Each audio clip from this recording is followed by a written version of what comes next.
કેમ છો દીપભાઈ? બસ મજા છે. આપણા અમદાવાદની પબ્લિક માટે શું લાયા છો? અમે અત્યારે લઈને આવ્યા છે અમારી પોતાની બ્રાન્ડનું સિંગ તેલ કે જેનું નામ છે મનોજવમ સિંગ તેલ.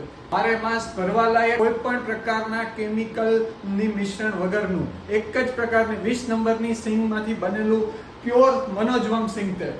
અને આની ખાસિયત બીજી? પ્યોર સિંગ તેલ છે, કોઈ પણ પ્રકારના મિશ્રણ વગરનું નહીં આવે, ડબલ ફિલ્ટર્ડ આવશે. આપણે આ જોઈએ તો કેટલા ક્વોન્ટિટીમાં મળી જાય? 15 કિલોમાં અવેલેબલ છે, 15 લીટરમાં અવેલેબલ છે, 5 લીટરમાં અવેલેબલ છે અને 1 લીટરની બોટલમાં પણ અવેલેબલ છે. આપણા અમદાવાદની પબ્લિકને એક્ઝામ્પલ માટે જોઈએ તો એ આપો તમે. હા, એક્ઝામ્પલ જે કોઈ બી અમારી શોપ પર આવે છે, કોઈ પણ વિઝિટ માટે બી આવે છે અને સેમ્પલ રૂપે એક બોટલ આપીએ છીએ જેથી એ લોકો ટ્રાય કરી શકે અને જાણી શકે કે ક્વોલિટી શું છે. જોઈ લો ભાઈ, અહીંયા એક્ઝામ્પલ રૂપે આ તેલ બી આપે છે, એટલે આટલી બધી ક્વોન્ટિટી ને ફૂલ સ્ટોક અવેલેબલ છે. આપણે આ લેવું હોય તો ક્યાં આવવાનું રહેશે? જો તમારે લેવું હોય, shop number 6, ground floor, royal residency, Kalyan Chowk, Nikol.